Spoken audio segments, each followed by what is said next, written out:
How's it going, everybody? Welcome to Fight for Liberty Live. Today, we're going to be joined by Michael Madrid. He is running for Congress in New York's 10th District. So we're going to get him in here. How's it going, Michael? Good. How are you doing? It's the first time using this camera, so if I look like I'm looking somewhere else.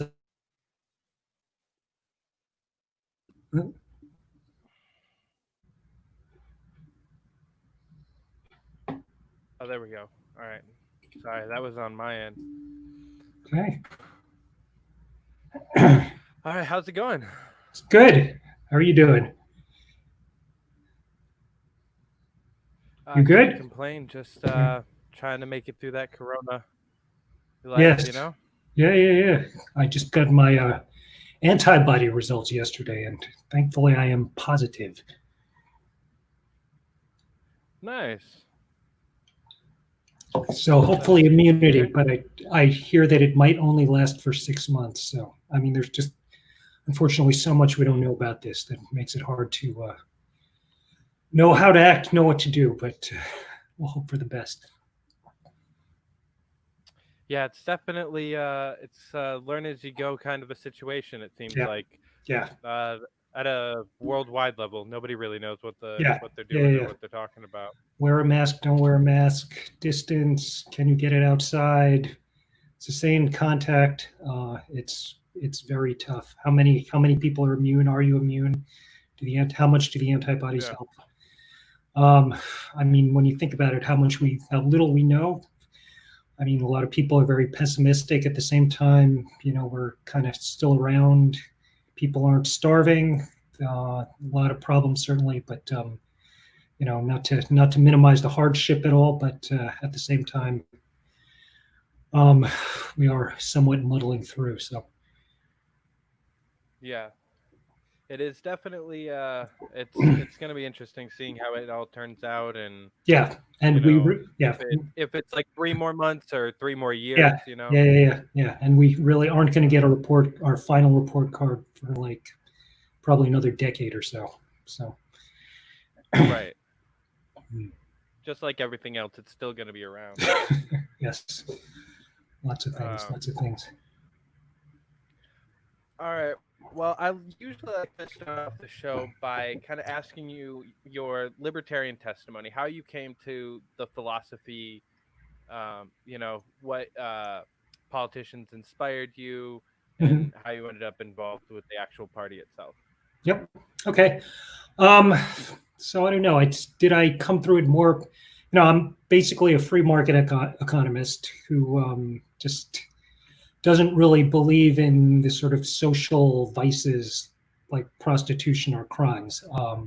Never understood that. I think even from childhood, why something, from the moment I understood what prostitution was, I never understood that. Drug use, really, it's like, yes, it can be dangerous to people, and obviously we don't want everyone, addicted to drugs, but is it really something we want to put people in jail for the way we do? I think that was just a very natural thing to someone who wasn't raised in a particularly, I don't know how we'd put it, but a very, some people are raised with a lot more of a sort of religious morality background, and that was never we were always pragmatic people. To the extent that we were religious, it was more a sort of Quaker live and let live religious tradition, but even that was not a big part of growing up. So I think on the social libertarianism, that was just a very natural thing. Economics, was really taking economics in school. I do remember in like high school, you would, rent control, very big issue here in New York City, of course. And, you'd hear something on the radio like, well, thank God they're renewing the rent control bills because otherwise the rent control regulations, because otherwise everybody would be out on the street. And you just kind of take that for granted with things like tariffs, infant interest industries, another argument where if we didn't have tariffs, if we didn't have protection for U.S. businesses, then all these businesses would go under. And don't forget that I'm a little older. I grew up in the 70s when this was really an issue because there was a huge influx of Japanese cars. The big three were on the ropes. Chrysler nearly went bankrupt. So there was this argument that without protectionism, without tariffs, without all these other market interventions, we're screwed, and the society is going to collapse, the economy's collapse, we're all going to be poor. Right. And I think it was probably the last class of my Econ 101 class at Columbia where they really went over the arguments for this. Things like with an infant industry, if you're supporting this industry and it can't thrive without without government support, how is it ever going to thrive? Right. And when you get more into it, you get into things like deadweight triangles. If anyone doesn't know what those are, maybe now is not the time, but please do look this up. The idea that your supply curve doesn't meet your demand curve, that there are a whole bunch of people who would transact, who would be willing to pay this price. Rent control, I think, is a great example because there might be people who would be willing to rent an apartment at a price a little above what the control limit is. And there are people who would be able to supply an apartment at that price, but because you have this price support, they can't. That level is prohibited. So those people, the supplier can't supply at a price that low. So that apartment just goes off the market, and that person who would have been able to pay a little more just doesn't have an apartment, and that's how you get shortages, which are a very unfortunate thing. Which is what's happening in New York City right now, which is happening very much in New York City, and it's even worse because it's not the people who could pay a little more who are, getting. It's people who could pay a lot more who are getting these very cheap apartments, and people who, need these apartments and who would benefit from paying the lower price. They don't get those apartments anyway. Right. So it's a very, bad thing. Tariffs, similar story. It's always this trade-off. People say, it's the workers are, going to lose jobs if we don't have tariffs. But, the reality is consumers get screwed. And some of those consumers are like a U.S. auto company. If we raise the price of steel, a U.S. auto company is going to have higher steel prices, which means they'll sell their cars for a higher price, screwing the consumers. And also they won't hire as many workers because they're selling less cars. A more direct example of this was the voluntary restraints in the 1980s. You had the Reagan administration, which was a very, in theory, a very pro-trade administration. But so they didn't want to do tariffs on Japanese cars because that would be anti-free trade. Instead, they did something much worse. They told the Japanese, well, just don't send us as many cars, okay? So basically, they were telling the Japanese car companies, behave just like OPEC, raise the prices. So what happened? The U.S., the big three were faced with less competition. Does that mean they went for market share, hired more workers? No. What they did was they cut back production. They were like, yeah, we're all in on this more. So workers got screwed because the big three didn't hire more workers. The big three did fine. The Japanese auto companies did great. And U.S. consumers just got reamed. This was a case where the supposedly less free trade situation where you impose a tariff would have been better because at least those excess profit would have gone to the U.S. government, i.e. the U.S. taxpayer. Instead, it went just like when OPEC cuts production, it went straight to the Japanese auto workers. Sorry, the auto companies. So this is just another example of when you try to do something, even something very well-meaning, it usually doesn't end up benefiting those people who it's supposed to benefit. And generally, you'll get a large special interest around this law, and the people you are trying to help just get doubly screwed because all this benefit goes to this well-connected, higher income group, and it's supported by tax money and lost consumption of lower income groups. So it's interesting. I feel Yeah. like you and I kind of came from different sides of it, because I actually, a big piece Yep. of my upbringing was that religious morality that you mentioned that you didn't necessarily grow up with. So I kind of came from that right wing mentality of like, oh, gay marriage is wrong, so Yeah. maybe it could be illegal. Do we care? And Right. then had to come to those social realizations of it's not up to me what they do. I shouldn't Yeah. make their thing illegal because I feel like my Right. religion says they Yeah. shouldn't do it. Yeah. But kind of, I grew up with a lot of that economic stuff. I've been taxation is theft since I was probably 5 or 6. Yeah. Yeah. But then I feel like we ended up kind of in the same place where it's Yeah. like, we want better things for people. We want better housing. We want better healthcare. We Yeah. just don't think that the government is the best way to do Yes. it, Exactly. because I they're think. bad at things. Yeah. I think too much of the debate these days is, if you are against, say, just to pick out any policy, Obamacare or Medicare for all or something else, if you're against this, then it means you're anti-poor people, you're anti, lower income people. It's not that at all.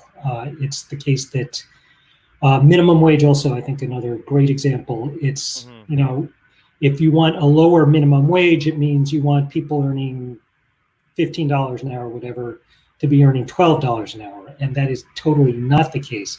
Right. I would much prefer that all those people earn $20 an hour, $25 an hour. But if you raise the minimum wage to a certain level, then it's not that their earnings are going from $12 to $15. My worry is their earnings go from $12 to $0 because a business is not able to afford to pay them the $15. So right, which is what happened drastically. I think this is a very important point. Yes, this is a very important point, that our values are exactly the same as a lot of people who, DSA or whatever. It's just, you have to look at results. I think a lot of Bernie Sanders he makes a perfectly reasonable statement like, everybody should have health care, and then propose the most expensive, unreasonable proposal, which just is not going to get you there. Right. And this is the pushback. But often it doesn't get there. It's like, I want healthcare for everybody, and I want Medicare for all. Therefore, if you are against Medicare for all, you're against healthcare, which is just not. And I think we just have to keep hammering home again and again and again that the values are the same. It's just, you're doing too much. You're asking of government something. It'd be great if we could just magically say, government, do it, and it was done and solved. If that could be done, I would be for it. But it just is not what happens in practice, and you just have to look at results. And that's something which maybe we'll talk about a little later. Results matter. It's all about the results. Sure. Yeah, and I think it's not necessarily entirely their fault. Talking about like the DSA people that assume. No, it's not. Because very often we don't offer them another solution. When they look at like the Gary Johnsons or even the Larry Sharps, they're not talking about a libertarian solution to healthcare or a libertarian solution to climate change. But the people in New York City, they care about that stuff. They want a solution, and there are libertarian solutions to it, but we just don't talk about them as much. And I've heard some of your platform, and I love it because you do hit on a lot of those pieces that a lot of libertarians are scared to go after. Yeah, yes, very much so. Basic income, for instance. And this is not a non-libertarian idea. Right. Some people, who is one of the biggest proponents of basic income? Milton Friedman, the boogeyman, the libertarian boogeyman, Milton Friedman, loved basic income for the same reasons that I do. It's, capitalism is extremely disruptive. Creative destruction It's in the name. And Yeah. creative destruction is wonderful. It means that something which costs, which is almost unattainable to most of the population, and 1 year, 10 years later, everybody has it. Capitalist boogeyman, John D. Rockefeller, probably the richest man in American history. And he did some bad things with trusts. He did some bad things with workers, not paying people enough. Maybe. On the other hand, he stepped into a time when when basic lighting was out of the reach of most Americans, and he was so relentless in cost cutting that oil and energy just became so ubiquitous and so cheap that it just fueled so many of the other industries at that time. And it wasn't a question of he was stealing people. He got rich because he transformed American society. And this is something I think which I am looking forward to the next trillionaire. I hope that our first trillionaire is the person who invents cold fusion or the super efficient solar cell. And we have this other John D. Rockefeller type transformation where suddenly we have almost zero cost, ubiquitous, pollution-free energy. That would be such a transformation, huge savings in healthcare costs from asthma, pulmonary disease, no more coal miner diseases. This would spur a huge amount of jobs because any industry which needs energy, their cost just went way down, so they can produce more and they can hire more workers. So I'm looking forward to that. But anyway, how this fits into basic income, I guess I went on a little bit of a tangent there. But basic income, creative destruction is great, but it does not hit people fairly. If we get our first trillionaire who does cold fusion or super efficient solar, we're going to have a lot of people in the shale fields, coal miners. Coal's been going down, so that but in the shale fields, even maybe wind energy, and if it's cold fusion, maybe even solar, a lot of jobs which are just not going to be there anymore. So if you have something like a basic income for people who do get unemployed, then that's something which gives them a safety net, an efficient safety net, where they don't have to say, I've been unemployed for 15 days and I did 20 job interviews last week. It's just there. You don't have to go through all the BS. It's just there. And that, I think, will allow people to buy into the creative destruction of capitalism, the very rough and tumble thing of capitalism, and say, we can do this. We don't need farm subsidies because the farmers are not going to starve because we have basic income. Do we need a minimum wage? Well, we probably don't. And at the very least, we can set it a lot lower because it will be supplemented by basic income, which means there will be more businesses which are viable because they can pay lower wages, which means the workers are still protected and there are more jobs. And those more jobs mean that those still protected workers, there's going to be more competition, so their salary is probably not going to be minimum wage. It's going to be above the minimum wage. And I will just point out that when I do say basic income, I'm not saying just add this on top of other welfare programs. We do have 79 different welfare programs right now, federal at least, plus a whole bunch of other for state. Even for a policy expert, this is very difficult to figure out. And for someone on limited income who probably has children, who has to get them to school, who has to provide for them, who's looking for work, this is a nightmare. Simplify this, make it easy for people, to get back into the game. If they have to go back for schooling, this is a lifeline. And get rid of all these other programs, get rid of all those bureaucrats, get rid of all of the, decades of retirement pay we have to do. I'm pretty sure, I'm not positive, but I'm pretty sure that most of these bureaucrats can do something useful outside of bureaucracy. I'm sure that a lot of them are actually quite talented. So, that's a whole another workforce to add to our very talented workforce, which could be, entrepreneurs creating jobs and wealth, and maybe even discovering cold fusion. So There I you think go. I think it's just so win-win-win, and it's something, for the hardcore libertarians who think, well, this should all be private charities who should do this. I can't say that you're wrong, because we're not nowhere near that, but you're never going to convince someone of that. Right. As an interim step, think of it as an interim step, because Right. we can do this as an interim step. We get much closer to that ideal. We get a much cleaner government. And once that's there, it's very easy to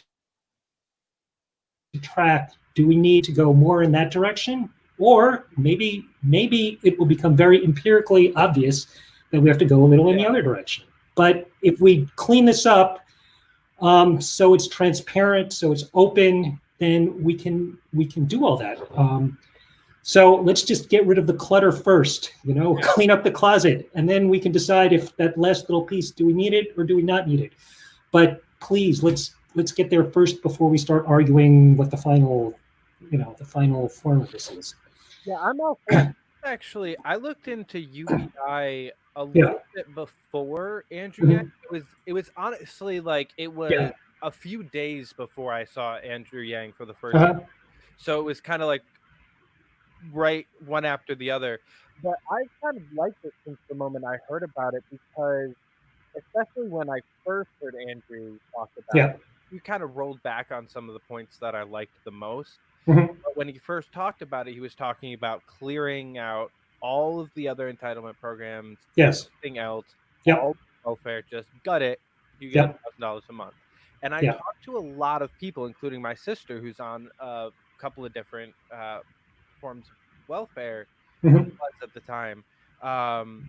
And she was like, yeah, that $1,000 that compares, that would still be helpful. And then I was actually in the middle of campaigning at the time for city council, and $1,000 a month would have meant that I could have actually ran a legitimate campaign and lived. But because I was trying to both survive and campaign full time, not a thing, which I'm sure you're finding out right now. Yes. It's difficult. It is. How are you doing with the corona thing? Are you still working at all? I actually have been doing kind of my own projects since January of 2019. So I was already kind of doing the work from home thing. Nice. I transitioned to campaigning in January, so it's been a fairly easy transition for me. My wife has started working at home, and she has graciously allowed me to use the standing desk, which I bought for the interview. She's outside enjoying the sun in the park, very socially distanced and with a mask, but she is. We live near Riverside Park. It's very nice. Everyone is distanced. There's it's very good. But we are sharing the apartment now. It's really been fine. She does her thing, I do my thing. It's nice having her around. I hope she finds it nice to have me around. But so it hasn't been really a huge bad thing. We are able to. We do live, as mentioned. We're on 57th and 11th, so we're right near the southern end of Riverside Park. So we're able to go that for walks every day. So that's been quite nice. So yeah, we're dealing, and we did get the virus back in March. I think I was one of the pioneers, and that wasn't pleasant. She got it too, but she was done in about 2 days. Wow. Had a very mild case. I had it for a week, and then another week of just various muscle pains. At one point, my shoulder. I tried to do some push-ups. The next day, I was bedridden with my shoulder, and then a neck thing. I was really emotionally broken at that point. Like, hey, the fever's down. I should be better, and my body's still broken. And what do I do? I had quite a few actually very teary conversations. My sister's a doctor; she helped talk me through it, but thankfully we got through that, and I think I mentioned earlier that I have the antibody cell plan. It's safe for a little while. Did you get it, or have you been spared so far? Yeah, okay, that's good. Well, I don't think so. There Yeah. was a short little thing that my family all got back in early April, but it was only like 2 days. And it didn't match up. I think it was just a stomach bug.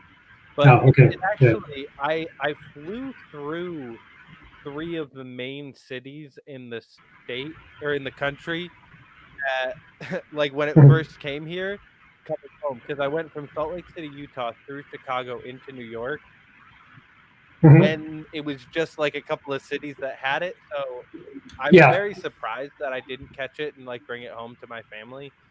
But, I lucked out, thankfully. For the most part, I'm still kind of like stranded in upstate New York, which isn't. But it's better than being stranded in Salt Lake City, I guess. Where in upstate New York are you? Just north of Syracuse. Okay. Oh, so like, yeah, that's pretty upstate. Yeah. Okay, good. I went to lacrosse camp in Syracuse once, and I remember it was two fairly lengthy bus rides. I guess you get to where did we go? Maybe Albany first, and then that would make sense. Something like that. Yeah. All right, so I wanted to ask you, sure. If you win the election, yes. What is the first thing you will do in Congress? What's that like number one first step? Well, first I have to get there, right? Right. So number 2 on the list, free our streets. Very much biking infrastructure. Not just biking, really for pedestrians, for all the other micro mobility options we have. I think, with the coronavirus especially, not everyone is going to be going back to mass transit. And if everyone goes back to cars, we're screwed. There's no way. So first thing is to bike down to Washington. That'll be my first thing. And then once I get there... I like that. Yes. I am hopefully the cycling congressman, the cycling candidate, and this just works out so well. This is proof that this atheist or agnostic at least is destined, from above to win this race. Is that you can say cycle with Michael or bike with Mike. So yeah, there you go. The stars are just aligning. I like that. Yeah, so I don't know. Maybe I should make free our streets. It's my second position. Maybe I should just move that to number 1 just based on that. But I really have 5 signature issues. So which one is, it's going to depend where I feel I can do something most effectively. A very bite-sized issue, which very much fits into, the campaign theme of simplify, which I guess I should mention. We have a campaign theme of simplify, but a very bite-sized one and smaller government is Jones Act, an exemption from the Jones Act for Puerto Rico. Every crisis we get, we have a huge, problem. Every hurricane, how do we get the goods to Puerto Rico? And while that is poignant, the simple truth is we lose, Puerto Rico is losing money every day. They're losing hundreds of millions, billions of dollars in economic value every year because of this horrible, horrible law. For those of you who don't know, the Jones Act limits what shipping you can do between U.S. ports. Shipping between U.S. ports has to be on a ship made in the U.S. You probably haven't heard much about U.S. shipping industry because most of it is in China and Korea, meaning we have very, very old creaky ships. We have to use old creaky ships made in the U.S. We can't even make certain types of ships like LNG carriers. Which means that Puerto Rico gets its LNG from Russia. They have to be owned by a U.S. company and crewed mainly by U.S. sailors. So the prices to Puerto Rico of shipping stuff can be, anything up to 10 times as much as it is to Europe, which is just absolutely crazy. So if I can do something bite-sized like that, I would love to. This is an interesting constituency. You would think that people concerned for Puerto Rico, would AOC be concerned? You would hope so, right? On the other hand, certain unions, I wouldn't think all unions, because, if you're doing more shipping, if you're loosening shipping requirements, you would be doing more shipping, which would seem to be very worker friendly. But I think generally unions are for the Jones Act, which is very unfortunate, and I think counter a lot of their own interests. But could you? It's all about control when it comes to stuff like that. A lot of it is about control, but you could be. You could have. How much control are you losing if you're not really directly involved? And you could have this economic benefit. You could have more jobs, which gives you more control. So I don't know. But it's. I have to get to Congress first, and once I get to Congress, then there are a whole bunch of issues I'd be looking at, it's taking pragmatic. I was just going to say that that actually kind of brings me to my next question, which was, what's your plan to break through that two-party system that we have here, and actually, stand out as a libertarian candidate? Yeah. Well, I mean. Part of it is just connecting with, I'm in a very democratic, very liberal district. Part of it is connecting with people and letting them know that, our issues, we're very similar on a lot of issues. I think decrim, for instance, I am certainly I hate to use the terms left and right, but my opponent, Gerald Nadler, his answer, should prostitution be legal? His answer, yes. Okay, good answer, but do you care to elaborate? Do you care about this issue? It's like, yeah, I'm going to say yes, and I'll leave it at that. You may have heard about the Sesta Festa. Yes, Sesta Festa. Basically, this is, how much are we decriminalizing sex work? Well, we've decriminalized sex work, but it's still illegal for clients. And sex workers have come out against this and said, this really does not help us at all. Gerald Nadler voted for Sesta and Fasta. What is his position now? Well, I may have made a mistake. I'm going to form a group to study it. So this is the pure waffle issue. So I think we have a coalition here, a very vocal decrim coalition or group, which would like a better answer than that. And my answer is, let's just get rid of this. Let us decriminalize. Let us do this now. Caban ran on this. To me. Yeah, Caban ran on this. We can say we've been saying this since what was the year, 1971? 71. Yeah. So other issues, abortion. I know we've had a little debate about this recently, but we are a free choice for the most part party, and that is certainly an issue this should be a woman's choice. So a lot of these issues, it's I'm familiar on these issues, but some of them, like with decrim, I'm going to take it a lot farther. And are all these programs really doing what they're supposed to do? I think simplify. I think especially with all these stuff we've seen, with all the crony, some people say capitalism is crony capitalism. They equate that in their mind. I think for us, a big thing is disintermediating it and saying it's not capitalism, it's not crony capitalism. Capitalism is not crony capitalism. Capitalism and cronyism are two different things. And actually, markets is saying, no, Shake Shack does not get the money. Harvard does not get the money. Right. And with Gerald Nadler, he is not going to help with that. The Democrats are not going to help with that.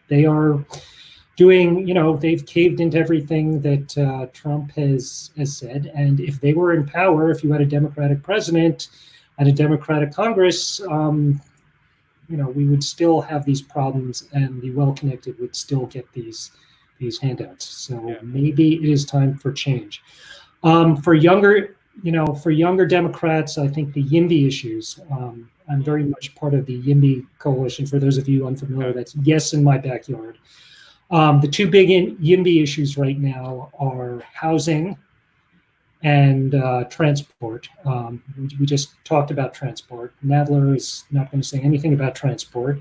Most of the conservative liberal Democrats are not going to say anything about this. They're just going to say, yes, another multi-billion highway bill, more highway lanes. Yes, absolutely.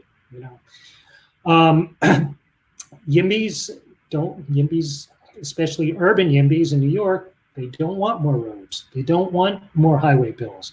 They want, more bike lanes. They want more infrastructure for cheaper, more efficient modes of transport, like scooters, like bikes, like your legs. Yeah. So this is an issue. This is a very woke, another word I hate, but this is a very woke issue with young young urban people, and they could be liberal, they could be neoliberal, they could be libertarian leaning, DSA leaning, but they all agree we need more bike lanes, we need less cars. Congestion pricing is something I support, not as something, not as to support the MTA. The MTA is no pun intended, but is a huge train wreck. It's just siphoning off money that has to be reformed before we give it any money. But congestion pricing for the reason of reducing congestion, because you can say congestion pricing is a tax. Well, sitting in traffic is a tax too. So it's choose your poison, choose your freedom there for the libertarians. And for, this is not something I have to explain to YIMBYs. Housing is the other thing. And this is the issue. More. Yes, but how do we build more? We can't build more. Why? Because housing is often, it may sound funny to say housing is illegal, but in many cases, housing is illegal. Yeah. We have zoning laws, which make it illegal. We have preservation, which makes it illegal. We have, the minute you get your project approved, or even in the works, then someone like AOC or Generis or whoever else says no. And often, in New York City, it's one person. If it's in one city council member's district and they say no, then the whole rest of the city council defer to them. Is that crazy or is that crazy? It's totally ridiculous. And the upshot is we have a huge shortage of housing, which means, if you have less of something, the price is going to go up. Right. And basic you also, economic. Yeah. Yes. And you also have homelessness. You have a huge homeless problem. So housing, another issue where you have a lot of younger people, many of them Democrats, who are angry about this and should be. And they are aware of this issue. They are woke to this issue, and they want something done. So these are coalitions. So the idea is, how do I energize these coalitions? I think with housing, I'm a member of a group, Open New York, and that came before the candidacy. It was getting involved with them, seeing how difficult it is to do housing. That really got me wanting to become a candidate. So, getting groups like that to support me, members in the community. Transit, I think, is even easier, particularly pre-COVID, but I think as we loosen up. One event I'm planning to do is a pilgrimage to each of the ghost bikes of all the people who have been killed by reckless driving and by lack of safety infrastructure. So hopefully get a little buzz around that. We've had a lot of success with the 14th Street busway, where they banned cars and the buses now run. So once again, banning cars bad? Well, if the cars have so many other streets to go on, and people on the buses are getting people places a lot faster. So once again, pick your freedom. I think a lot of people on buses getting places faster is a great thing. The other freedom people are enjoying is freedom from injury. Injuries, accidents are way down since they've done this. So what I would like to do on every two-way street in my district, 34th Street, 42nd Street, 57th Street where I live, is to get volunteers handing out flyers saying, wouldn't it be nice if this street were congestion-free also? I think this would sell very well if people are just sitting there in traffic. Yeah. So, obviously the coronavirus has made this a little more difficult because people are not sitting in traffic and they're not sitting in buses. But, I think as we get closer and more people are riding buses and we get the same congestion, this is another thing. So, yeah. Another really good thing is the bike lanes. The bike lanes are very crowded. So I'm going to have people with signs saying, we want better bike lanes. And we need more space.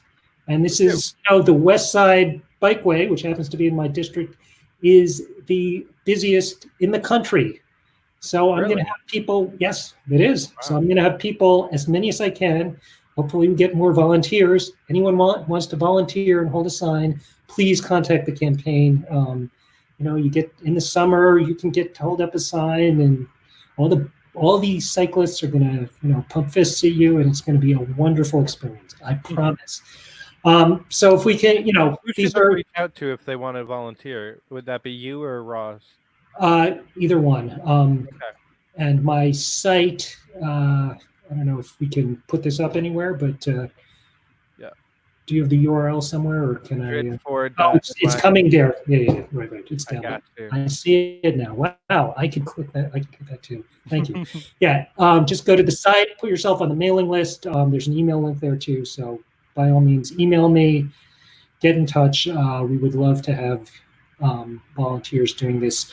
Another event we're going to be doing is there is a blood shortage right now.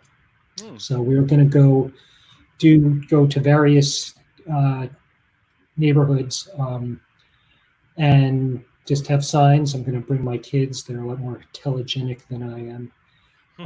But we're going to have signs, big enough signs so people we don't have to give people flyers, but we can, they can take pictures on their phone of the sign, and that will lead them to a link where they can find out where the best place to donate blood near where they live is. We're going to do this definitely on the Upper West Side. I speak Chinese. My wife speaks Chinese. So that's a constituency I would like to reach out to too. So we'll probably go to those constituencies with Chinese signs. I'm thinking maybe there as an added bonus is I sing a fair amount of Chinese karaoke. So we'll bring a little karaoke machine and I'll sing some songs. And depending how it goes, I'll say, if you vote for me, I'll sing some more. Or if it's really bad, I'll say, if you vote for me, I'll stop singing. I promise. So I think that would be what I would have to say. You would prefer the threat than the you view it more as a bug than a feature, huh? Well, I'm a libertarian. Whichever works for you, I'm happy. Just please. I like karaoke a lot. Hopefully that would be something where people would like to see it, and it'd be a nice event, and we could also get people donating blood because there is actually a big shortage of that right now. So I think there are so many ways to approach people. I think we have a platform which very much, immigration, another issue, talking about the Chinese constituencies. I'm an immigrant. My wife's an immigrant. The mother of my children is an immigrant. Of course, my father's an immigrant. I grew up mostly here, so I didn't have a typical immigration experience, but I've been around immigration all my life. I understand this, and this is a very libertarian theme too. Yeah. We are the party of immigration. We are the party. We used to be. Are we not anymore? Well, we are. If you go by like the LP website, Yeah. Then we're the party of immigration. If you go Yes. by like our presidential candidates, and then a little bit less so. Are we? Okay. Well, Starting to get a little bit rough. yes. Michael Madrid in CD10 is a very pro-immigration candidate Love it. and an immigrant. And his wife is immigrant. She just got naturalized in 2000, was it 18, I think, yes. Ah. Which, I think we've had our headline candidates saying MAFA, Make America Free Again. But when my wife was naturalized, adding people like my lovely wife Lily is making America more awesome. More awesome. Mama. So that I think is the phrase. Mama. That is the phrase. Have to say I prefer like #simplify, something like that. To mama. I don't know. I think we can do both. Yeah, we can do both for sure. Okay, you do say libertarian way. You do both. Libertarian way. Yes. I think both work. I think make America more awesome. Who could argue that, right? There you go.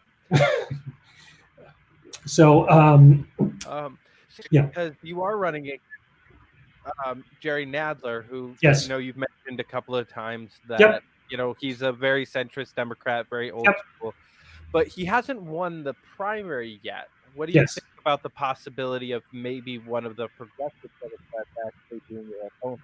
You think there's a possibility? Oh, please let it be Gerald Nadler so I can. No, I think there are a couple.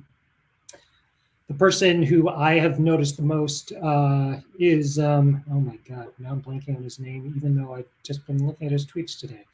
Really, I don't. Jonathan Herzog? Jonathan Herzog, yes. Sorry, Jonathan. Jonathan Herzog, his signature. I just had to Google it, so. Yeah, Jonathan Herzog, I do remember the name. One of his signature positions is UBI. I am not a UBI guy. Milton Friedman is negative income tax.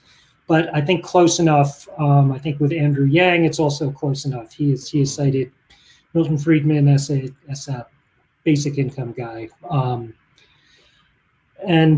So on the one hand, I think Gerald Nadler is someone I find it much easier to tar and feather. But as someone who lives in this district, would it be nice to have another candidate who is also supporting basic income? Yes, that would be a great thing. He's a younger guy. He's a guy who I think will have a lot more energy than Gerald Nadler. He's a little on, in terms of markets and small government, he's a little to the left of me. But, maybe I could say if he were to win, maybe I could approach him as a constituent and over a beer try to convince him what we were talking about earlier, that your heart is in the right place, but sometimes the things, the very virtuous things you want to do is outside of what government is capable of doing, and you're going to have unintended consequences. So I think him at least would be open to those ideas. As my congressman, I would definitely much rather have him than a conservative liberal like Gerald Nadler, who is just really at this point, sucking in the money and doling out the patronage. Right, it's kind of it's conflict of interest, because as a constituent you'd rather Gerald lose, but as a candidate you'd rather he win because it's a better opponent. Yeah, I mean, I'm going to run my race either way. Right. The odds are pretty long.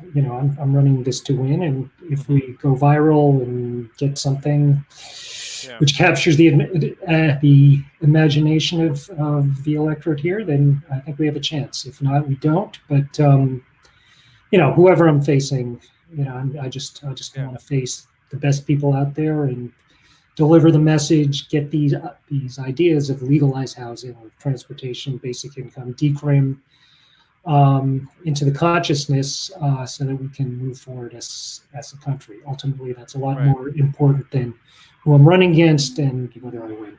So yeah, I love that kind of a mindset out of a candidate.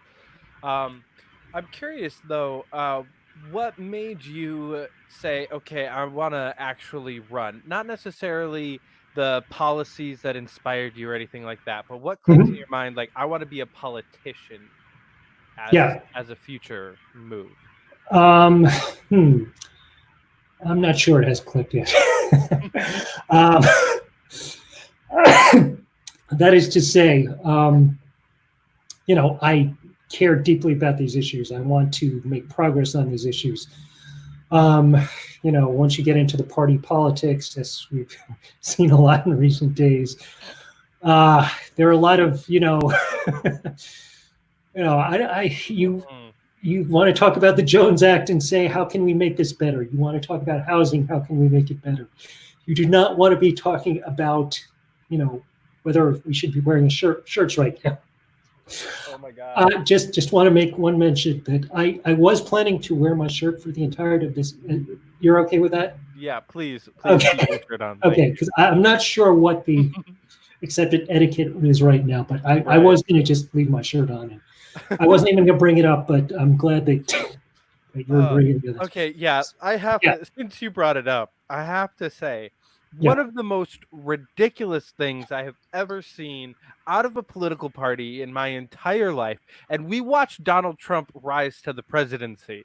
yes, So that's what we're comparing here. Like, yes, how did we waste 36 hours of presidential campaign yeah. with the presidential campaigns people and the Yeah. VP's people arguing about whether somebody should or shouldn't wear a shirt It's on their profile picture yeah, on Facebook and then in yep, an interview? Are you yeah, kidding me? yeah. How is this what we're spending time on? I get the freedom thing. I also Yeah. get the, whether he has a shirt on or not, he probably is smarter than Donald Trump and Mike Pence. Okay. He probably would serve the country better than Donald Trump or Mike Pence, Mm-hmm. but it's not what we should be talking about. We Right. should be talking about important issues. We should be talking about housing. We should be talking about transit, immigration, all the That's things what we've I'm mentioned. saying. Please, we should be smaller government, smaller Yeah. effective government. What you and I just started out this Right. conversation on. The case that yes, your heart is in the right place, but this is outside of what government can do. Yeah. That is a very that you need the long game to convince people of that. Yeah. We need all the time we can get. We need countless metaphors. We need to take this from many, many different angles. And if Yeah. we're arguing about people's shirts, we're not going to get that message across. So Yeah. please, everybody, let's be pragmatic. Let's concentrate on those important things. Yeah. And Like you said, I do understand. I yeah, understand where he's coming from yep, because now that when I first heard about it, I was very much just like, come on, Spike, what the hell? But I heard a little bit of the backstory that apparently people were yeah, pissed off about his Facebook profile picture originally, yeah, which is mhm, just, come on, why do you care what his profile yeah, picture is? yeah, absolutely, So the fact that the absolutely. I interview totally was agree with kind that. of a middle Yeah, finger to the people that were bitching about that, I kind of understand yeah, it, but we need a unity move right now. yeah. I mean, That's we kind just of had like the most divisive yeah, national convention yeah, I've ever seen, yeah. which I mean isn't I've only seen 3, but Yeah, that's more than me. This is my first experience, and it's it ridiculous. going in, looked like it was going to be smooth sailing. We were going to get a very energetic team, and I don't agree with Amash on everything. Certainly not abortion, although I think that's not the most important issue. It certainly is not something President is going to. But yeah, it looked like it was going to be a little smoother sailing Yeah. than it turned out to be. And I get that. I'm perfectly happy with Spike Cohen having a shirtless Facebook Yeah, don't give picture, a shit. as many as he wants. But when then you do that to go after one group, it's kind of like a very blunt instrument, and there is a lot of perhaps collateral Yeah. damage I was that speaking needs to be to considered. a So, member of his campaign earlier today. It was an old friend of mine, mhm, not on an official basis yeah, at all. And I was just yeah, like, this is the general now. Like Yeah. the inter-party BS needs to be over. Yeah. Like Yeah. we're not trying to win points against the pragmatic caucus as much as, yeah, let's win points against the pragmatic caucus. Normally I'd be for that. Screw the man. I mean, we are libertarians after all. But when everybody's already kind of hurt and licking their wounds from Spike Yeah. winning the nomination as it is, which Yeah. was an upset, nobody expected it. It Yeah. was awesome, in my opinion, because we have a very diverse ticket right now. Yeah. Between Joe and Spike, they cover Yeah. almost the entire party. That's Yeah. why it's a perfect ticket. Yeah. But instead of people realizing that the ticket unifies the entire party, they somehow are splitting the ticket in half, and it's Spike versus Joe still. Yeah. Yeah. Yeah. That's not what's happening right now. It is unfortunate, and I think I don't remember what was said, but I did watch Spike's interview with Larry Sharp, and he came across as very, what's that? I said I don't think I caught that one. Yeah, I'm pretty sure I saw that. But he came across as very thoughtful and articulate. So I would like that to shine. I would like the talk to be about how articulate he is, what great ideas he has, and not about what he's wearing. So let's hope that that and is the future. thing, I have a lot of respect for Spike because I have heard from more than one person now at this point that was on like Team Supreme or Kokesh or like kind of one of the more anarchic groups, kind of more of a Spike fan, that were pissed off that Joe won and we're kind of like, no, I can't support Joe, she's too milquetoast, she's too centrist, whatever. I know multiple people that Spike reached out to personally and said, hey, listen, I'm her running mate now. You have to support her and me, and we're going to work together. And we're going to try to win. Like, he's come across as a unifying figure. Okay. And I haven't seen Joe do much either. Yeah. It's just all of their supporters. It's just the party. The candidates are better than the rest of us. Yeah. Well, good. Yeah. That's very encouraging, and I hope they continue to do that, and they continue to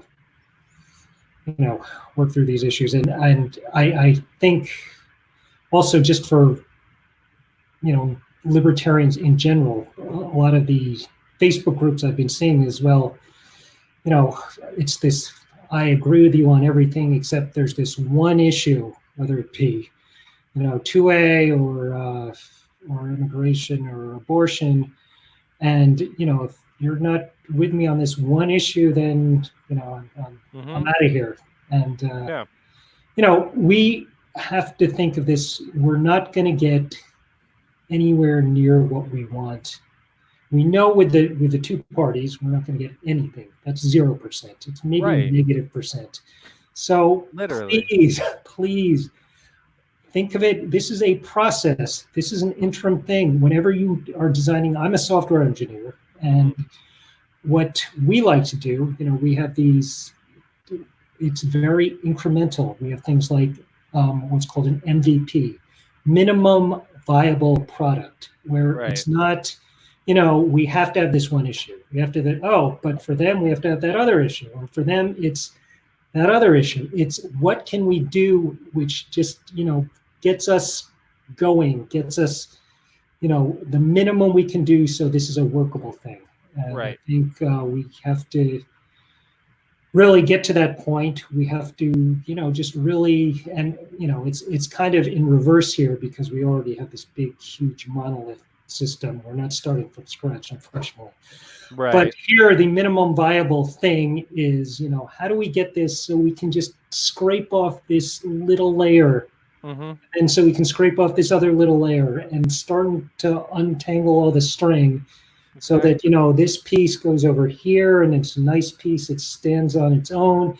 It's transparent and it's not deeply coupled with this other thing, so that this thing over here, when something changes over here, which shouldn't affect this thing over here, we just change this thing. It's very, easy to do. And I think one of the problems that we face as libertarians, with other libertarians, is a lot of people that are more anarchists, and even like the more anarchist Republicans will hear what you just said and be like, oh, you're like a Republican light kind of centrist. You're just not actually going to do anything. And they don't understand that there's a difference between being part of the problem and being a part of a slow solution. You know, we can legalize marijuana. That's a positive. Exactly. That'd be a huge positive. If you don't accomplish anything else in your 8 years in Congress other than legalizing marijuana, that's still a net gain. That is. And that's another, I was talking about Jones Act as being low-hanging fruit, but marijuana probably is too. Decrim also. Potentially all these things, low-hanging fruit. If we can just do that, I mean, you're saying, oh, you're for basic income, therefore I can't vote for you. And then you look at it the other way and say, God, if in 4 years we were even just able to do legalizing marijuana and decrim, God, what a huge victory that is. Exactly. So I mean, shit, having you win the election would be a huge victory. Thing. Yes. And someday, we are not. I'm not going to get you to libertarian paradise, but without me, you're not going to get there anyway. Just think of it. We are on the train line, okay? If at the first station, let's all ride together to the first station. If you don't like me after there, then just throw me off the train. I'm perfectly fine with that, and keep going. Or maybe at that first station, we just take a look around, see what the town is like. Then we get on. Then we decide: do we go to the next town now? Do we stay here for a little while? But all these things, everything the zero government anarchist libertarian ideal, it is not something which has ever been tried. There is there's no empirical evidence that this is going to work out the way you think it is. And wherever you have two humans, there is a competition for freedom. You could say, it just, if you and I were sitting in the same room, we would be competing for oxygen, and usually it's not a problem. But if suddenly the room became hermetically sealed and the oxygen level started to get low, it would be a problem. And every time I took a breath in, I would be impinging on your freedom. So where were we going? But luckily, the political system right now is literally a room with multiple like oxygen tanks. Like, there's so much potential for the Libertarian Party in the political landscape right now. We can have the LibSoc caucus with the Vermin Supreme. Vermin Supreme needs to keep going on media and on social media and doing things, promoting Joe Jorgensen, gathering as many Bernie bros as he can for Joe Jorgensen. Absolutely. I thought his latest video, the very slick media video, I thought that was amazing. Brilliant. Yeah. I am going to do a video like that. Maybe he would help me with it. Be good to have some help.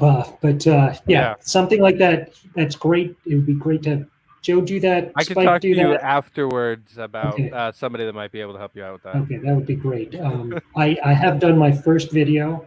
It's very it's about immigration, and involves an issue which people don't talk about very much. It's immigration from Canada, geese, in fact. So it's a little tongue in cheek, but it's libertarian me being tough on immigration, or at least on Canadian geese. So I encourage everyone to like it, and if you like it, contribute to the campaign, and I'll do more. If you don't like it, please contribute to the campaign, and if I get enough, I promise I will not do more. I really got to go with this metaphor. Yeah, I like it. So but I think Vermin Supreme is wonderful with the media stuff. A lot of what he's saying makes sense. So if he can use that to help us get eyeballs and exposure and to get elected, then I think that's a wonderful contribution, and I certainly welcome his contributions doing that. Yeah. And one of the things that pisses me off is that one of the main arguments that we face as libertarians in general when we're talking to people within the two-party system is, oh, I would vote for them if they could win, right? Yeah. You hear that all the time. Mhm. The amount of times that I have heard basically exactly that from registered active libertarians, some of whom have run for office, Oh, really? about Jo Jorgensen. Yeah. Like, oh, she's so milquetoast, she can never win. She's never gonna like. Yeah. Then help her. Like, Yes. if we need Vermin Supreme and Adam Kokesh to support Jo Jorgensen, the same as we need John Mons and Ken Armstrong to support Spike Cohen, and we need the party to work together. It's the only way that we ever win, and no one wants to work together this time around. It's driving me insane. Yeah. Well, this is a joint appeal from David Fite and Michael Madrid. Let's work together, everybody. Let's make this work. Yeah. I mean, so this is a little different, but on this theme of I'd vote for them if they could win. So you're making the appeal to libertarians who we shouldn't have to make the appeal to, but to people in the other parties. I think one argument which I and some other people have been making, if you don't live in a swing state, then please vote for us, because some people say you're throwing your vote away. No, you're not. You are actually telling your party, there is another alternative. I have alternatives. The policies and the candidates, these candidates suck. I don't want these candidates next time.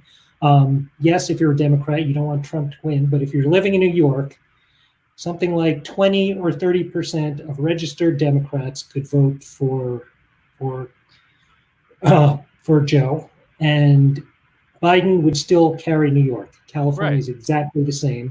Easily. But you are telling your party, next time around, if it's not Trump and we have a viable candidate from a third party, I am not going to vote for you. So please give me a better candidate than this. Yeah. So we'll have a similar situation in 22 with our governorship. Absolutely.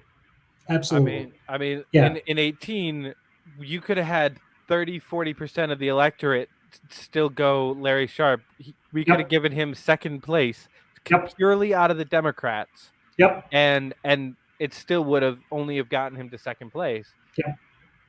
Exactly. I don't understand. The mentality doesn't make sense. Yeah. But now we have to make that appeal, like you said, to the libertarians, and that hurts my heart. That people are having to say this kind of stuff. I'm like, no. It is tough when you're fighting your own party. But I think going forward, I'm going to try to get less in these debates and just, hope for the support. If someone approaches me, I will do my best to explain positions, particularly the ones people have a little more problems with, like basic income, like congestion pricing, like pollution pricing, which I also favor. Another of those, pick your poison, pick your freedom. Carbon, if you're paying carbon tax, maybe that's not freedom. But if you have asthma or these other health conditions from pollution, or if you're paying the healthcare costs for these, you're also not free. So, pick your poison, pick your freezing. But I'm happy to have those conversations. But a lot of it is I'm just, going with my issues and really trying to go after my electorate, which is overwhelmingly Democratic, explain to them the libertarian message of smaller government, of simplifying government, and just not worry about the shirt no shirt type things. I think that's a good answer. And I welcome your support too. I hope for your support. I welcome your support, but I'm not sure. I honestly dropped the ball myself to not send you the link, but in last week's episode, I did a Fight for Liberty officially endorsed you for Congress. Oh, you did? You have my support. Great. 100%. Yes. Sure. And I think that what you just said, that gives me hope. We need more people that are just about winning. They're about actually appealing to other people instead of just making their tiny little base within the Libertarian Party happy. Yep. Yeah. So many of these people, even the people that we hail, like Larry Sharp or Vermin Hmm. Supreme or Josh Smith, have big factions within the party, and everybody Yep. loves them. But Hmm. it's like a 0.5% of the national electorate. Yeah. Yep. You're not ever going to win a legitimate election, and your focus needs to be winning, not Yeah. making those 100,000 people happy Yep. and let Yeah. them like what you tweeted. Yeah. Yep. Whoop-de-doo. That's not what campaigning is about. Yeah. Yeah. And I think some of them are realizing that Larry Sharp has gone out of his way to do his videos for Bernie supporters, where he's trying to bridge that gap. So I think there is some recognition for what you're saying, Yeah. particularly with Larry, and I think we need to do a lot more of that. I certainly, I am running this to get as many votes as possible, and I'm not going to depart from the libertarian message of small government because that is what I believe in. I'm not going to depart from the libertarian message of social freedom because both these things are very ingrained in my soul. But I'm at the same time, I'm not going to say, well, any taxation is theft and things like that. Yeah. And I'm going to keep the message pragmatic, get us closer to the ideals of less government, and really concentrate on bringing that message to a larger audience who hopefully form part of our party in the future. Yeah. I honestly, I kind of named off some of the people that do exactly what I'm talking about the best, like Larry and Vermin. Yep. But I'm curious, who do you kind of consider your inspiration? Who do you watch videos of them speaking to kind of get talking points from? Definitely Larry a lot. And he also, he's been doing a great job getting, I appeared on his show, and he's been doing this for, I think he's doing this every week, Coffee with Libertarians, at least once a week. I think he even did it, and I believe that was what he did with Spike too, his purported rival. So Larry's just been doing wonderful things, getting exposure for people, getting experience for people. He even did a Democrat, which I think is crossing those party lines. So he definitely, and his positions too, very pragmatic, gave a great defense of basic income. Or negative income tax is my official, not UBI, but NITS. Negative income tax. Yes, that's the Milton Friedman idea. Look it up later. I don't want to. I could explain it now. Yeah, it's a lot cheaper, and the big difference is it's everyone below a certain income level doesn't pay tax, and as you get more, you get government support. The more you earn, the less government support you get up to a certain level. Above that level, you don't, which means that Bill Gates and Jeff Bezos don't get basic income, whereas in UBI, everybody gets it. So this is a lot cheaper, and it really goes to the people who need it more. So that's why, that's why I prefer it. That's why Milton Friedman. All right, I have to ask though, who does the math on that? Is there still like a Department of Social Services that has to calculate where you fall on that scale?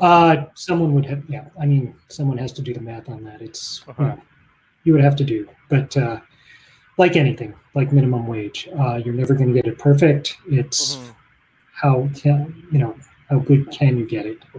And then when you have it there, you incrementally improve it. But it's a much simpler system, so it's going to be much easier to change.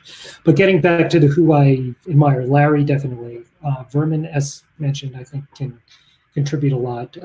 I loved his video, and I like a lot of his message. I'm not quite as the freedom for everything. I do believe it's more of a choose your freedom, choose your poison type thing. Yeah. And I think he does gloss over that a little bit, but I think he does, the message of less, I think he does very well. And certainly, the way he presents it is something that we need to learn from. So Yeah. Those are two that people definitely. And I'm fairly new to the Libertarian Party, so Right. I'm sure I'm leaving people out. But as time goes on. Yeah. Have you worked at all with Devin Balkine? Yes, I was actually. I did some campaigning with him. I handed out flyers for him Nice. when he was campaigning for public advocate. We were All on the right. Upper West Side on one of the festivals, a lot of restaurants and stuff. That was, public advocate, not the sexiest of races. So that was, I love it for a libertarian though. I yeah, have it to was good. say, Yep. it's one of those jobs that was actually like created for a libertarian. It's Mhm. supposed to be the people's voice in the government. It's supposed to be Right. somebody that's kind of anti-government, kind of arguing against the mayor on the side of the Yeah. people in City Hall. Yep. That job was made for somebody that's not gonna fall victim to party politics, Mm. that's not gonna fall just do what the mayor tells him to do Yeah. because he's in the same party and he wants to be the next mayor. Like that Right. job was made for a libertarian, In and I theory. cannot In wait theory. for. I hope Devin runs again next Yeah. year. Yeah. Of course, Bill de Blasio. That was Bill de Blasio's old position. So Uh, the theory and the he should be reality. term limited out, so it should No, be but an he was public advocate before. That was right. his stepping stone. I Unfortunately. don't think Jumaane Williams will win the mayoral Yeah. Yeah. We'll see. primary. I don't know. Yeah. No, it Um, would be great to see Devin win that. I would yeah, definitely campaign with him again. He has been helping me campaign. He did some website setup. that's awesome. We have been doing something called stand-up meetings. I have daily stand-up meetings with Ross. This is a tech thing where Hmm. beginning of the day, we just recap what we Yeah. did yesterday and what we're doing for the day. We also do weekly status type meetings, and Devin's been on that. He's also doing a texting SMS platform. Awesome. So we'll probably be using him as a vendor for that. That should be interesting. So he is involved in the campaign. He's on our That's great. Slack. Yeah, Yes, I noticed. You were putting a lot of emphasis into the free our streets and Mhm. the biking infrastructure and stuff like that. I know that's Yep, something that he's really big on. Campaigned a yep, lot when he was doing absolutely. public Mhm. advocate.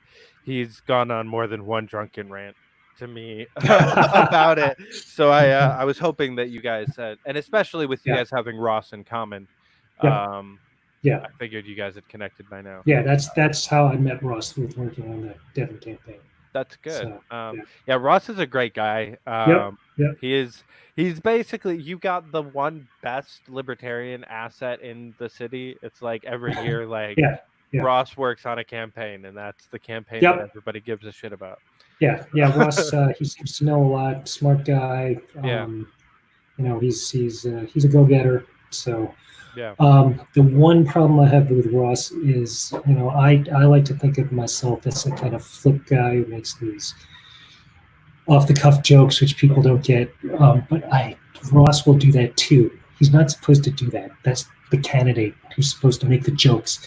So he'll do that, and it'll totally go over my head or under my head or just somewhere else in the room, and I don't get it. And then I'll say no, Ross, and I'll make this serious response, and then I say, oh, he was just fucking with me. That's not good, Ross. You got to stop that. Oh my god, that's No, great. no, Yeah, it's you can't been have two jokesters in the same campaign. That's dangerous. yeah. What's he thinking? Yeah, So, come on, but Ross. besides that, he's been really doing a lot of great stuff for the campaign, and That's good to hear. I'm we just excited. I'm excited to yeah, see what happens. I mean, honestly, as far as the presidential race, like I only care about it once I knew that it wasn't going to be Justin Amash. yeah, I really only cared: is it going to hurt you? Is it going to hurt Dwayne Whitmer up yep, in the 27th district? You know, um, is there going to be drama from a yeah, candidate like Adam Kokesh or Vermin Supreme that mhm, could make you guys look bad? Because yeah, at that point, really all I cared about was down ballot races, you mhm, know, um, and building a good volunteer base for next year. yeah, yep. involved Absolutely. with a couple of campaigns this year and a couple of campaigns next year. Mhm.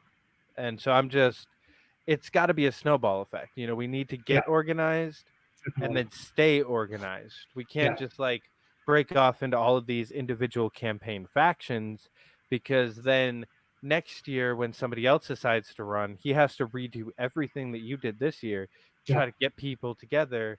yep, So I'm trying to get to a place where it snowballs. It's like, your yeah. campaign into my campaign, into Larry's campaign, into somebody Yeah. else's campaign, That's into definitely what we need to Amash do. 24. Yeah, Fingers crossed.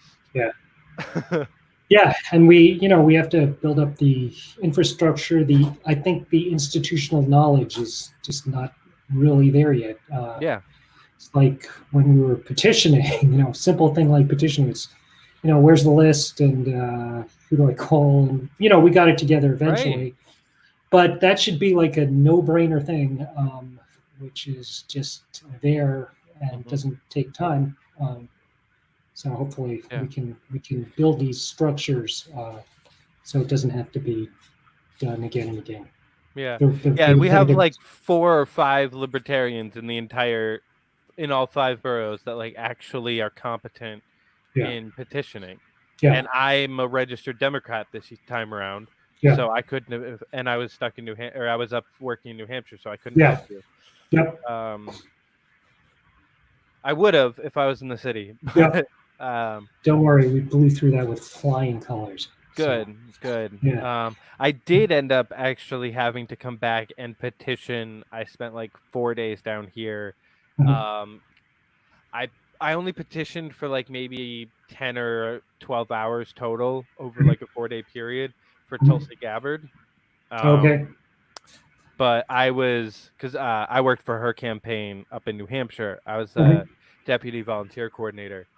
So they sent me back down to New York because there were problems in the New York team, and like yeah. stuff was falling through the cracks with petitioning, and Uh-huh. the person that was supposed to be running that had to go run something else on the other side of the country. So I hobbled down there. Like all of a sudden, I'm like, okay, you're in charge of petitioning. You have this one guy that knows what's going on, and he's going to help you. Mhm. Here's an Airbnb for a week. Have fun. Yeah, yeah. I was like, okay, and then Crazy. went back to New Hampshire. Yeah. And petitioning in New York City is not a fun thing. Yes, it is not easy. Yeah, I did have some help in Brooklyn um, with Gary Popkin. Popkin. Yeah, he did. Here, I did a lot of calls. Mm. Was able to luckily found some people near where I live, so it Mhm. wasn't that How many terrible. But signatures did you need? I needed 19, so Okay. yeah, I had myself. It's just kind of crazy how small the numbers we have are. Yeah. But I had myself, my wife, my sister. One sec, Millie. Had my wife, myself, my sister, Ilya, of course, and Rebecca, two of the numbers. So that was Nice. 5 right off the bat. There And you go. Gary Popkin was able to get like 7 or 8, and then the rest were calls. But Nice. once coronavirus came and the numbers went down, we only needed 5. So at that point, we had Oh well wow. above our 5. I think we ended up with 17 when we Nice. only needed 5. So yeah, Glad that you guys were able to get that through before it became a problem. yeah. Uh, So yeah, that yeah, was crazy. But I can imagine. yeah, the difficult part there was that I got the virus right when we had to turn in the petitions. Mm. So luckily, Rebecca came to my house twice because I was also waiting for the Popkin signatures. We probably would have been okay without them, but it's better that Hmm. we had them in. So she came twice and then brought them down to the Board of Elections and got them in. So that was some really helpful work on her part. Yeah. Yeah. She's a great vice chair. That's Yes. for damn Yeah. sure. She's make sure things get done. So Hmm. Yeah. yep. Shout out Rebecca Lau. Yeah. um. So I have to ask, Sure. as far as your campaigning, Mhm. how much of what you're doing is kind of New York City focused, and how much Mhm. of your platform is like national domestic policy? Yeah. Well, I mean, you can interpret it both ways. Certainly on some of the issues, on the YIMBY issues, I'd say. Certainly Right. basic income, national issue. Decrim, national issue. The one policy which hasn't been mentioned, my least favorite policy because it's nobody likes it, but it's market-based environmental. I guess I mentioned a little bit, but pollution pricing, as well as cutting the military, cutting farm subsidies, and cutting all those other things. But that also national. Um, Why did housing, you say that part so quietly? Cutting the military and cutting foreign subsidies? okay. That's like Farm the people subsidies. that would No, that is pharma definitely subsidies. no. That Either that way. part that part of the environmental policy is good with everybody. That's Hmm. my favorite part of the policy. The Yeah. unfavorite part is the pollution pricing, and I have to say pricing, even though sometimes it devolves into a tax. It could involve a permit. Libertarians love permits, right, and rights. But that's the policy where the very hardcore libertarians don't like the infringement on liberty tax part, and they think I'm a Yeah. socialist. And the Yeah. the hardcore DSA types don't like the fact that it involves a market solution, so they think I'm a fascist. Which is why it's a thankless policy, but it is the right policy to do. It's the pragmatic policy. Milton Yeah. Friedman also liked this policy, so this is. And if you're not doing this, you are not dealing with the externality. Yeah. There is an externality. There is this, choose your freedom thing.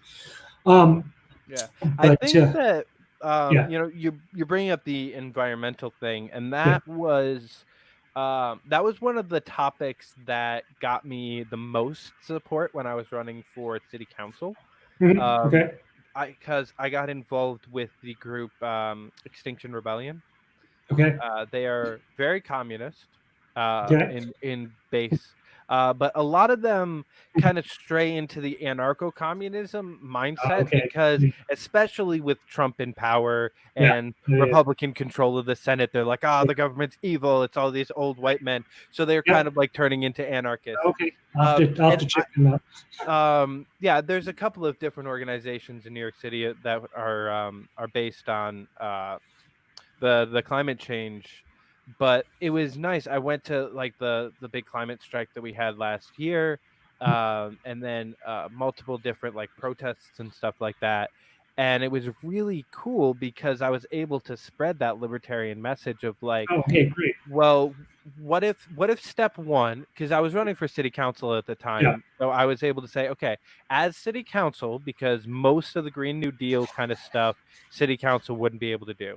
Right. I was like, okay, so from city council, what we could do is A, put solar panels on every government building in the city, Hmm. and B, stop every city government subsidy to any um, natural or like, gas or Yeah. coal or oil Yeah. company. Absolutely. Fossil Yeah. fuel, that's the word. Yep.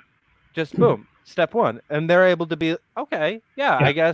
Yeah. yeah, reducing government is a good first step. We could agree Yeah. on that. Yeah. Yeah.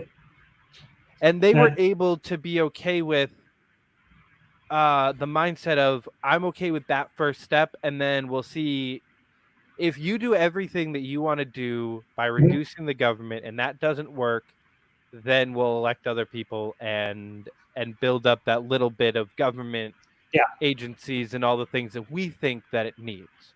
Yep. Yeah. That I think is a great message. And one, hold on, I noticed it's a little dark. Okay, Google, turn on light. Ah, Oh, there we go. nice. Yeah, we had the natural sunlight before, and Yeah, so it's going down a little yeah, bit. yeah, I definitely agree with you that there is, and it's not just environment. This, I think, Mhm. another area we can agree with people a little more to the left is a lot of them say, "Oh, I'm a big government person," thinking, we want more healthcare spending, we want more education spending, but then we can counter okay, but you're probably not a big government, more military spending, right? You're Right. probably not a more big government subsidies to large corporations, to fossil fuel companies, to large agribusinesses. So this is another area where we can say, we don't agree on a lot of things, but we agree 100% on this, and let's try to work together on this and try to get rid of this stuff. And then, you have these, if you insist, I would say return these resources to the market and let them solve these other problems. You might say, do more government spending, but the reality is we have more resources to do both or either if we get rid of these things, which we both agree are very harmful. Yeah. I was actually I was having a hypothetical conversation with a friend of mine the other day, because we got into the conversation of the actual process of writing legislation, which I think is something that slips a lot of people's minds when they think about running for office. Yeah. So we were talking about like the kind of bills that we would actually want to write, and we were. It stemmed off of reading through some of Thomas Massey's bills, because he's my favorite, because he titles them very amusingly. He titled last year's beef budget. guy, among other things. Yeah, I love the way that he titles bills. So we were discussing a bill that would make any surplus in the budget at the end of the year be split exactly 50-50 between a tax refund and this certain list of things. So it's kind of like, okay, we just split it. We do reduce all the spending that we all agree on, and then we split it. And he's somebody that actually knows more than I do about the process of writing legislation. So he got kind of went off on a really we had the bill like half written up. So I'm probably going to continue to work on it, because I think it's great. That is great.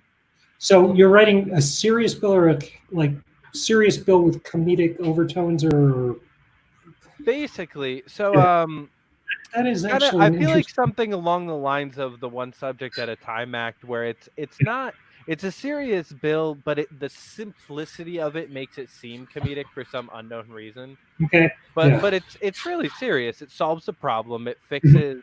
It bridges a gap. It fixes an issue. But it's just simple. It's just, okay, we split it in half. Yep.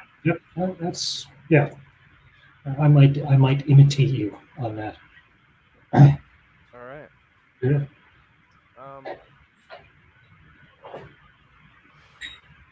So we mentioned kind of how you came into the party and into libertarianism, but what exactly does libertarian mean to you? Because I know that there are a lot of factions within the party and a lot of different boxes that you might fit into, or maybe you fit into 8 or 9 of them. Yeah. Where do you think you fall on this? Well, I think we just go back to what I said at the top.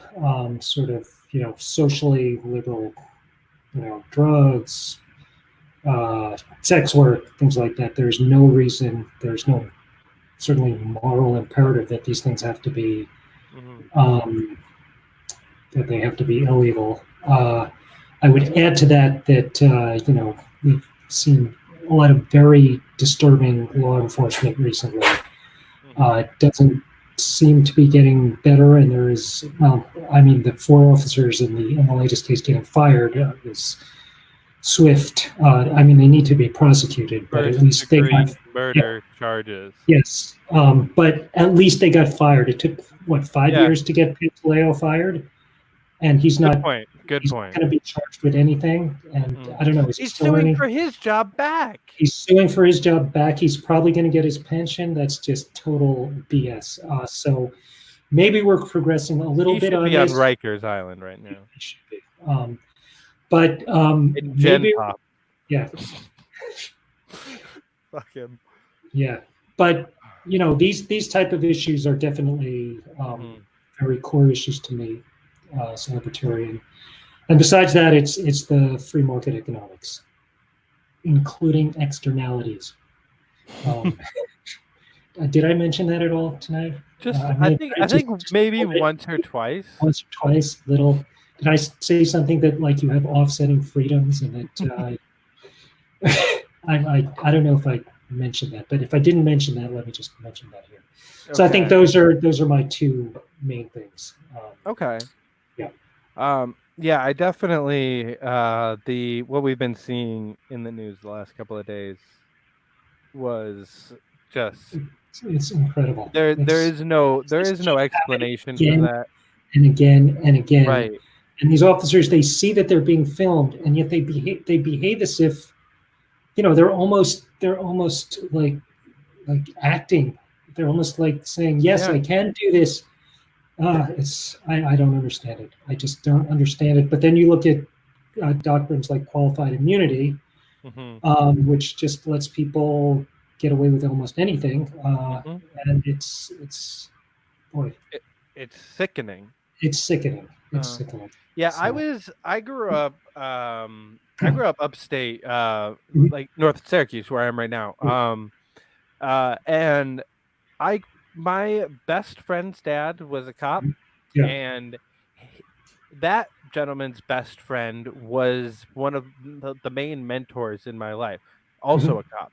yeah, So I grew up one of those, cops are the good guys, firemen are the yeah, good yeah, guys, yep, go to the fair, shake their hand, mhm, that kind of stuff. But it was a very, very harsh, like brick wall that I ran into the very first time I encountered a police officer as a perpetrator, as a criminal. yeah. It was a total, I was like, holy shit, everything What that they was say on the internet is yeah? true. Like So they that was a really personal experience you went through. yeah, the very first time I ever got pulled over, Yeah, I was in my parents' car, so I couldn't find the registration. mhm, Um he saw that I had a BB gun in the car mhm, because I was a 17-year-old kid. Um and pulled his gun on me, made me get out of Jesus. the car, unloaded the BB gun to make sure that it was BBs. Yeah, Gave me a ticket for running a stop sign yeah, because I kind of my parents' brakes weren't as good as mine, mhm, and their acceleration was better than my truck. yeah, So I tried to stop, couldn't stop, tried to just kind of like ease through it, but mhm, gunned it because yeah, I was in a smaller car, and yeah, yeah. I mean, I definitely like should have gotten the ticket, but the way yeah, he yeah, handled it, and that was yeah, the first time I ever got pulled over. I yeah, was 2 yep, months into having my yeah. license. Well, I think a lot of the enforcement. I mean, it's just no trust, Mhm. um, and it's just really. I think we're often viewed as I don't know, some Yeah, subspecies or something.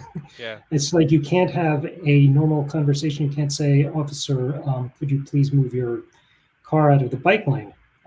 It's just no, not a. It's the answer is no. Have a nice day. yeah, and It's it's just so ridiculous. dismissive, and I'm sure there are good cops out there. I'm sure there are plenty Yeah, of good cops out there. I would hope that they would speak up more and say that this stuff, some of the stuff we're seeing is just not acceptable. Please, I mean, restore yeah, if the good cops out there. Please restore our faith that law enforcement can work. yeah, But at the same time, we have to get rid of things like qualified immunity, which yeah, protect the bad cops. yeah, And just this cannot be viewed as acceptable anymore. yeah, yeah. And it was crazy because that was when I was 17, and that was up here.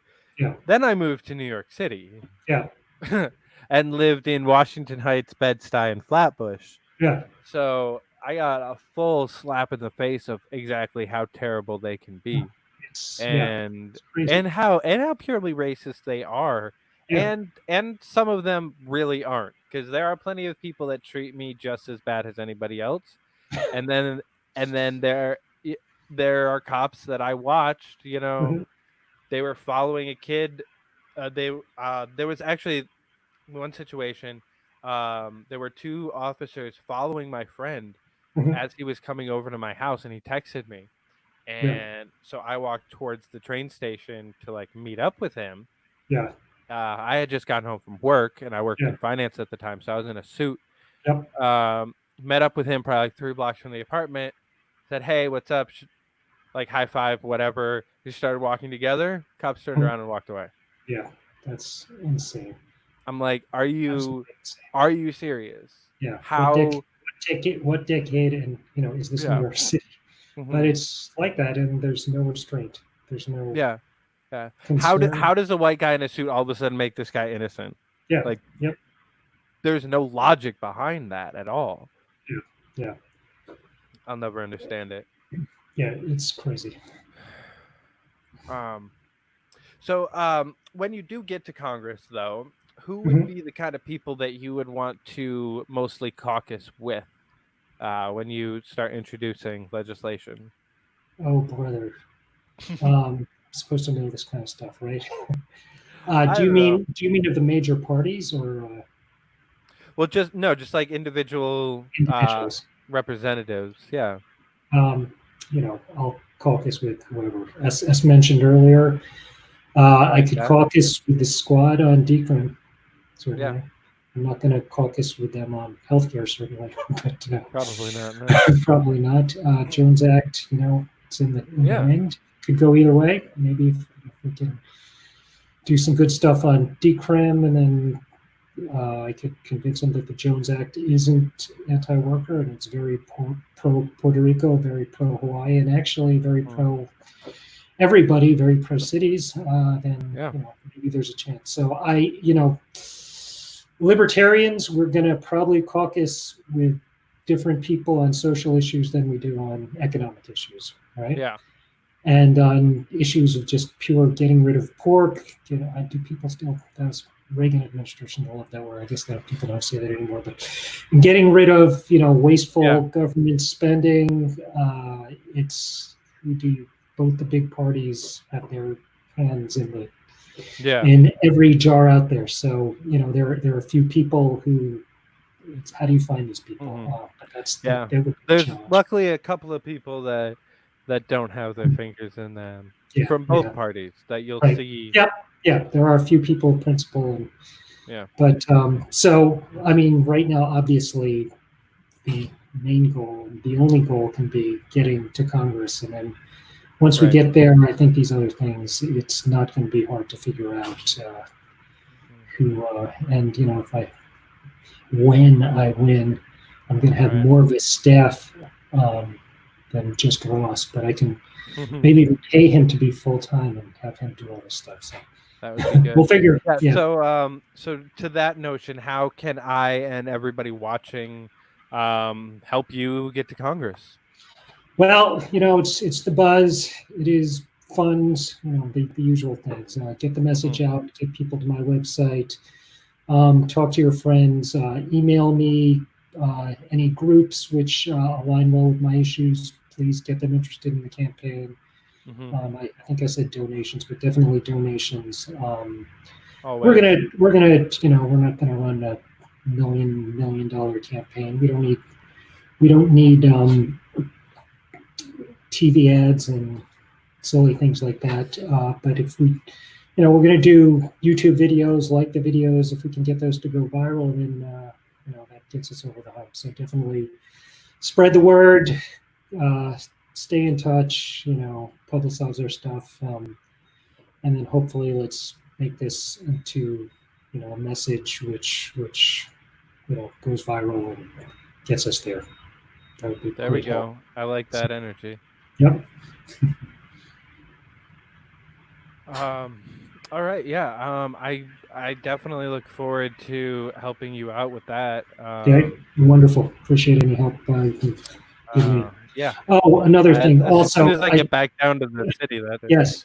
Well, just another thing mentioned, which we touched on earlier, but part of the whole getting it viral.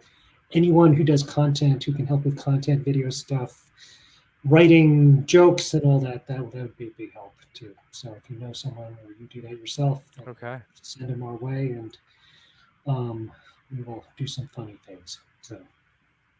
We'll be actually my guest next week is somebody that helped do the videos and the website for my city council campaign, Brianna Coyle.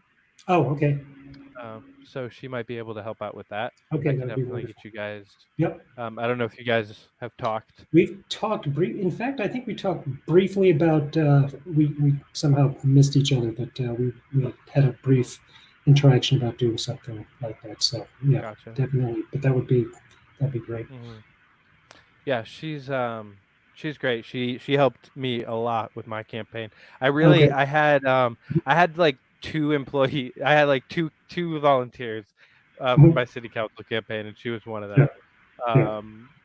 And then my friend Gideon, who was also on the show last week. Mhm. And it's hilarious because they are opposite as you can get, both firmly libertarian, but you know Brianna works for Vermin Supreme. Gideon tried to last minute become a delegate so he could vote for Adam Kokesh. Mhm. So like very Yeah. opposite ends of the spectrum, but it's Mhm. a fun crew. Yeah. So have you? I know that you said that you're new to the party. How? Yes. I haven't been in the city in a while. Have you been Mhm. coming to the meetings for a little while? How new to the party really are you? I think I started coming last summer. Okay, So yeah, so it's been coming up about on a a year. year. Yeah. Okay. I mean, it's not a big transition because of my beliefs, but Hmm. so, um, but you know, as most libertarians, we're kind of averse to parties. Yeah. Yeah. we're, It's an we're interesting mindset. yes, we're less certainly less sort of I don't want to say willing, but less likely to feel a big affinity to a party Hmm. rather than the beliefs themselves. I think. Yeah. I was discussing with my dad yesterday. The kind of weirdness that I felt right now as I was arguing with a lot of my friends about their need to back Joe Jorgensen. Mm-hmm. And I just kind of like thought to myself, finally, I was like, this is no different than vote blue no matter who. Mm-hmm. Like, we are the party that says no to that kind of stuff. Yeah, But if we want to succeed as a party, yeah, we have to say yes to that kind of stuff. And it's yeah. this weird catch-22 that we It have is to weird. convince Yeah, I think. anarchists to fall in Mhm. line. Yeah. Well, I think we have to make sure we get at least good enough. If we're over the Mhm. threshold, fall in line. If we're not, then you know, do what you need to do. But Yeah. I think Joe Yeah, is. I'm definitely not a Bill Weld fan, you Mhm. know. I agree with some of the people that have problems with Gary Johnson. You know, there were Mhm. problems with his platform, I Yeah, believe. Um, you know, we don't have to be the party of Republican lights, but we yeah, do have to support our nominee. We have to vote for them at least. yeah. We can't just not vote. That just Yes, defeats the purpose. yeah, absolutely. Or voting for Trump, as I've heard multiple people say in the Oh, last couple of days. They're really? not going to vote for Joe. They're going to vote for Trump. Jesus. I'm like, how? How did you? How did you come to this understanding? And Yeah. I heard a couple people say Howie, and I understand people going from Vermin to Howie instead of Joe Mhm. Jorgensen. I Mhm. get that. And really, like representative democracy, you have to vote for the person that you most agree with. Yeah. You have to actually vote. So if Yes. they're going to show up and vote for Howie Hawkins, I would prefer that to them not voting, in Mhm. all honesty. It it betters democracy at least. Yeah. Agree. Well, I thank you so much for coming on. Yes. I was Thank you. very Thank much you looking very much. forward to this. We had it scheduled for quite a while. Yep. So uh, it was annoying me that I couldn't ask you all these questions already.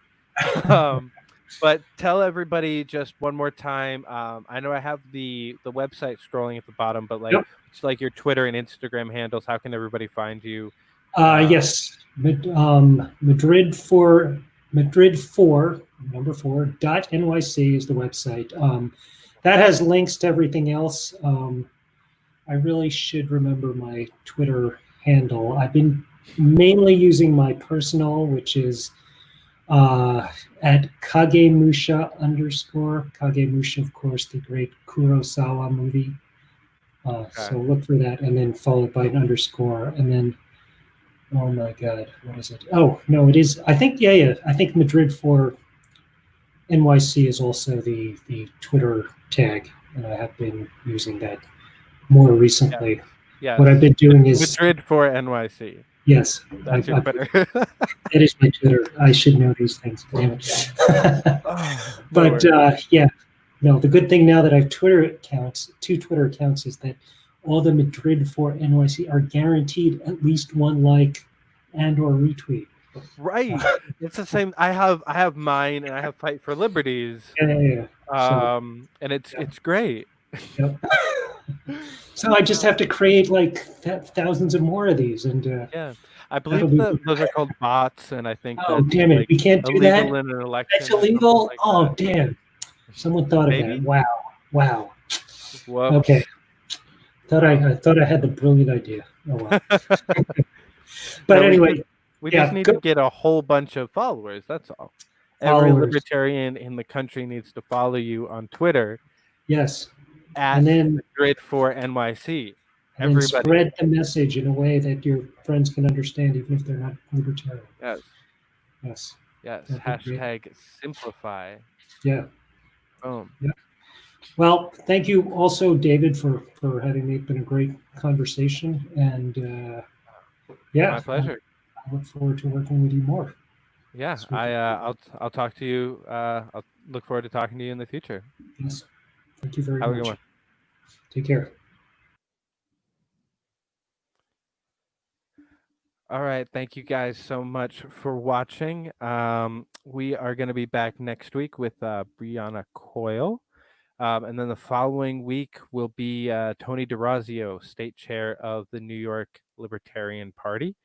And also don't miss out on Monday, premiere of the 1 hour segment show. We're going to be introducing some new segments, revisiting some old ones. It's going to be a good time.